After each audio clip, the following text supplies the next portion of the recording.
고린도후서 6장 15절에서 16절. 그리스도와 벨리알이 어찌 조화되며 믿는 자와 믿지 않는 자가 어찌 상관하며 하나님의 성전과 우상이 어찌 일치가 되리요. 우리는 살아계신 하나님의 성전이라. 예배를 무너뜨리는 사탄의 전략. 첫 번째, 거짓말로 하나님에 대한 인식을 바꿈. 어떨 때 사탄이라고 부르고 어떨 때 마귀라고 부르는지에 대한 설명은 다음에 언급하도록 하고, 지금은 사탄과 마귀라는 단어를 혼용해서 부르도록 하겠습니다. 사탄이 자신이 원하는 일을 성취하기 위해 사용하는 가장 근본적인 방법은 바로 거짓말입니다. 요한복음 8장 44절에 마귀는 말만 하면 거짓말을 한다. 그렇게 거짓말을 하는 것은 다름이 아니라 마귀는 원래가 거짓말쟁이이고 거짓의 아비이기 때문이다 라고 기록되어 있습니다. 그러므로 마귀는 거짓말을 통해 우리를 속여서 우리가 하나님을 예배하지 못하게 만듭니다. 예배의 자리에 있고 기도도 하고 찬양도 하면서 우리는 하나님을 예배하지 않을 수도 있다는 말입니다. 하나님을 예배하는 것이 우리 믿는 자의 제일된 목적이라는 것을 사탄은 너무나 잘 알고 있습니다. 성도들은 혹시 잊어버릴지라도 사탄은 이 사실을 단 한순간도 잊지 않고 있습니다. 예배를 무너뜨리는 이 거짓말쟁이 사탄은 우리 믿는 사람들에게 하나님을 예배하지 말라고 하지 않습니다. 예배를 무너뜨리는 사탄의 첫 번째 전략은 사람들로 하여금 예배를 드리긴 드리되 하나님이라는 존재 자체의 개념과 인식을 희석시키게 만듭니다. 사탄은 우리에게 다음과 같이 거짓말을 해서 예배드리는 자리에 와 있기는 하되 결과적으로는 하나님을 예배하지 못하도록 만듭니다. 사탄은 하나님을 예배해라. 예배는 하되 하나님에 대한 개념이 그렇게 절대적일 필요는 없다. 성경이 말하는 그 하나님에만 집착하지는 않아도 된다. 하나님을 다른 종교들을 허용하지 않으시는 독불장군으로 만들지 마라. 하나님은 좋으신 분이고 마음이 넓으신 분이고 사랑이 풍성하시고 평화를 원하시는 분이시다. 그러니 너희가 그 누구와도 다 친하게 지내고 하나가 되기를 바라신다. 기독교의 하나님만 고집해서 발생하는 종교 문제 때문에 가족이나 친지나 나라들이 싸우는 것을 하나님은 원하지 않으신다. 기독교가 다른 종교들과 하나가 되면 종교 간 다툼도 긴장도 전쟁도 없어질 것이고 더 많은 사람들이 기독교를 좋게 보게 될 텐데, 그러면 하나님께서 더 기뻐하시지 않겠느냐. 저 유명한 카톨릭의 교황도 세계 평화를 외치면서 모든 종교가 손을 잡고 하나가 되자고 하지 않느냐. 이 얼마나 성경적이고 성경이 말하는 사랑의 실천이냐. 그리고 저 유명한 목사들도 타 종교와 교류를 하면서 사이좋게 지내지 않느냐. 봐라, 기독교와 카톨릭과 불교가 하나가 되는 사랑과 평화의 모습을. 이 얼마나 아름다우냐. 너희가 말하는 하나님도 하나님이고 카톨릭이 말하는 하느님도 하나님이다.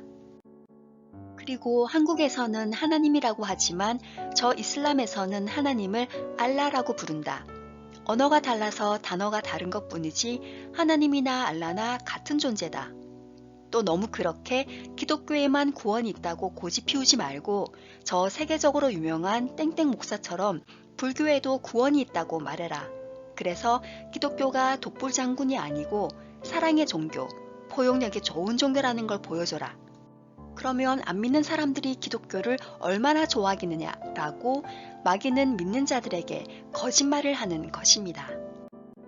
위의 내용들을 그래 들어보니 맞는 말이네 하고 받아들이는 바로 그 순간 우리는 순식간에 저 바벨론 문화를 이 시대에 가장 잘 그대로 구현해내고 있는 저 카톨릭과도 손잡고 성경에서 엄격히 금하는 동성애자들과도 하나 되고 이슬람과도 연합하고 불교와도 구원 교리를 통일하는 등 하나님이 가증히 여기는 온갖 무리들과 섞여버립니다.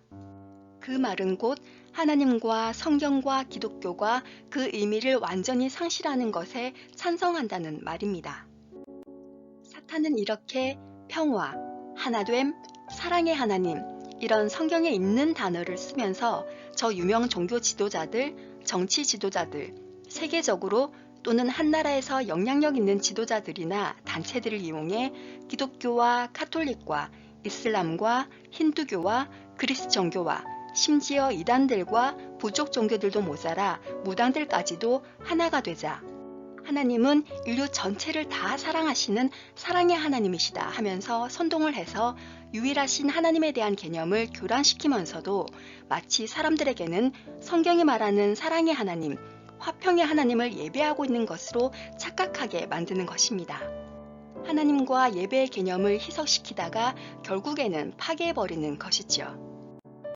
그들이 말하는 평화, 하나됨, 사랑은 글자만 같을 뿐 성경이 말하는 것과는 완전히 다른 개념입니다. 그리고 굳이 이렇게 다른 종교들을 언급하지 않더라도 성경이 말하는 하나님이 아닌 자기 자신이 자기 머릿속에 그려놓은 그 어떤 자기 자신만의 하나님, 자신에게 유익을 주는 그런 하나님을 머릿속에 만들어 놓고 기도만 하면 무슨 ATM 기계나 자판기 같이 자신이 바라는 뭔가가 나오는 그런 식의 하나님을 섬기는 경우도 많지 않습니까? 사탄은 이런 방식으로 거짓말을 해서 가랑비에 옷 젖듯 조금씩 천천히 그러나 지속적으로 하나님의 개념을 잘 포장해서는 희석하고 파괴하여 사람들을 속이고 결국 사람들로 하여금 하나님을 온전히 예배하지 못하도록 만듭니다. 오늘 본문의 배경인 고린도 교회는 바울이 3년 걸린 제2차 전도 여행 중에서 고린도 한 곳에서만 1년 6개월이라는 긴 기간을 할애한 교회입니다. 고린도라는 도시는 해상교통과 국제무역의 중심지여서 여러 나라와 민족들에서 온 사람들이 섞여 살고 있었고 이들이 들여온 각종 우상들도 많았습니다. 극도로 세속적인 도시에 윤리적으로는 음행과 향락이 흘러넘쳤고 아프로디테 신전에는 공식적인 창녀들도 많았습니다. 이런 곳에 바울은 교회를 세웠습니다. 그런데 바울이 고린도를 떠나자 고린도 교회에 여러 가지 문제들이 발생했습니다. 고린도 교회 안에도 고린도라는 도시가 갖고 있던 문제들이 다양하게 나타나서 교회 안에 분열이 생기고 성적인 문제가 발생하고 성도들 사이에 재판이 벌어져서는 안 믿는 재판장 앞에 떡하니 서서 판결을 받는 일도 생기고 우상 제물 문제에다가 예배의식의 혼란에다가 성령의 은사 문제까지 별의별 문제들이 다 생겼습니다. 예수 믿는다는 성도들이 모인 교회에서 이런 일들이 일어났다는 것입니다. 지금 우리나라에서 일어나고 있는 문제들하고 정말 똑같지 않습니까? 꼭 오늘날의 한국교회를 보는 것 같습니다. 오늘날도 많은 성도들이 어린 아이서부터 노인에 이르기까지 성경이 말하는 영적인 기준, 윤리 도덕적인 기준들은 다 어디로 갖다 버렸는지 교회 건물만 벗어나면 세상 사람들하고 별로 구분도 안 되고 믿는다는 사람들이 하나님의 의와 세상의 불법 사이를 수시로 넘나들고 빛의 자녀들이 어둠의 자녀들과 있으면 빛 한번 비춰보지도 못하고 불이 꺼져버립니다.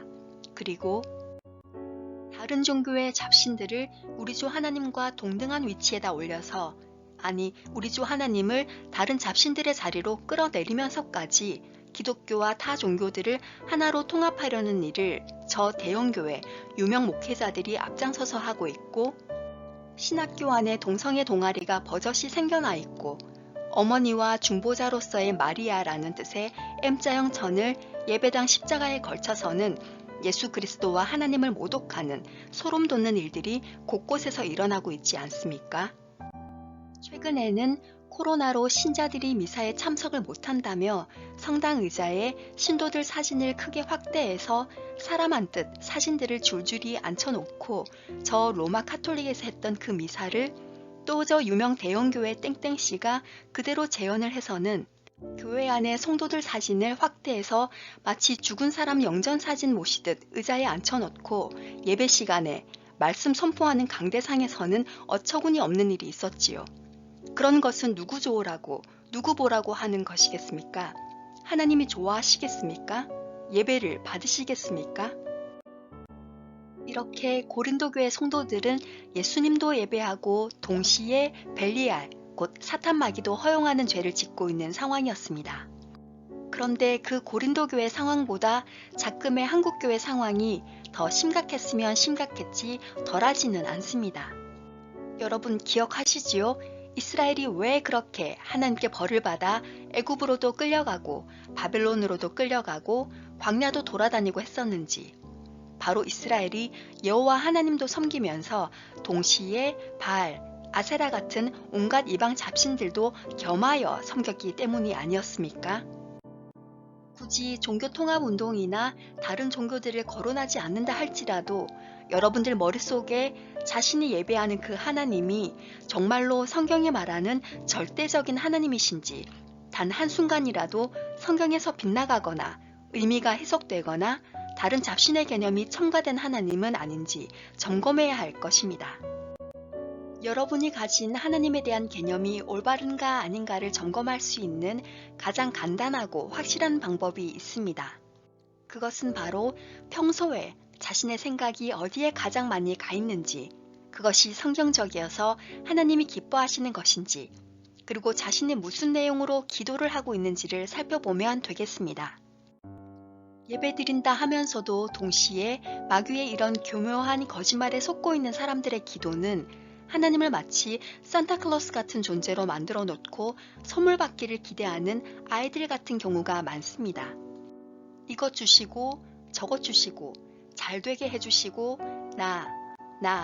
내 가족, 내 사업, 내 돈, 내 땅, 내 집, 내 자식 대부분이 이런 내용들입니다. 이런 내용 빼고 나면 별로 할 기도가 없어요. 이런 기도는 정화수만 안 떠다 놨다 뿐이지 그 옛날 정화수 떠다 놓고 비나이다 했던 것과 다를 바가 없지 않습니까? 자기가 믿는 신한테 빌어서 자기 잘 되는 것이 관심이고 목적인 종교, 그건 기독교가 아닙니다. 하나님을 예배하는 것은 자기가 원하는 것을 받기 위함이 아닙니다. 그리고 우리가 원하는 대로 하나님께서 주시는데 시간이 걸려도 너무 한참 걸리거나 아니면 아예 안 주셔도 그리 아니하실지라도 우리는 할 말이 없는 죄인이 아닙니까? 우리가 하나님께 뭘 그리 많이 맡겨놨다고 입만 열면 하나님께 달라 하는지 모르겠어요. 주시옵소서 해도 안 주실 때는 하나님의 나라와 그 의를 먼저 한번 구해보세요. 시간이 좀 더 걸릴지는 모르나 여러분이 생각지도 못한 것으로 하나님께서 풍성히 채워주실 것입니다. 다시 돌아와서 우리의 유일한 예배의 대상인 하나님에 대해 마귀가 하는 거짓말에 속아서는 안 됩니다. 대형 교회가 그렇게 한다고, 유명 목사들이 그렇게 말한다고, 요즘 세상 문화가 그렇다고 따라할 것이 아닙니다. 요한일서 4장 1절에는 사랑하는 자들아 영을 다 믿지 말고 오직 영들이 하나님께 속하였나 시험하라. 많은 거짓 선지자가 세상에 나왔음이니라고 기록되어 있습니다. 말만 하면 거짓말하는 마귀, 원래가 거짓말쟁이인 마귀, 거짓의 아비인 마귀는 이처럼 예배를 드리는 사람들에게 하나님 같은데 실제로는 성경에서 말하는 그 하나님이 아니도록 하나님 비스무리한 존재로 하나님의 존재를 희석시킵니다. 그리하여 절대적이고 유일하신 하나님, 성경에 게시된 하나님이 아니라 모든 것을 무조건 다 사랑하는 매우 관용적이고도 포용적 존재로 왜곡되게 포장된 하나님, 또한 그런 종교로서의 기독교를 심어줌으로써 예배를 드리기는 드리는데 결국은 하나님을 예배하는 것이 아니도록 만듭니다. 이것이 거짓말로 하나님에 대한 인식을 서서히 바꾸어 예배를 무너뜨리는 사탄의 전략입니다.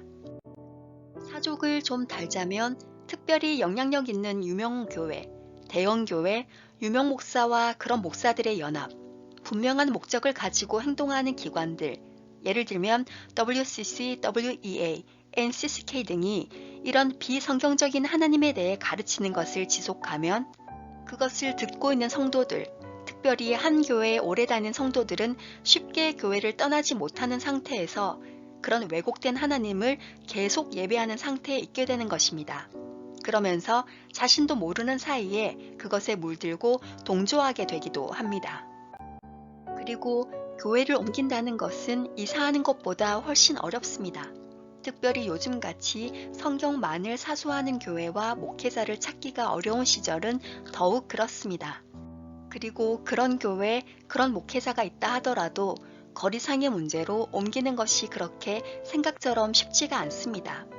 좋은 목회자로부터 좋은 영의 양식을 공급받을 수 있는 것만큼 큰 복도 없어 보입니다.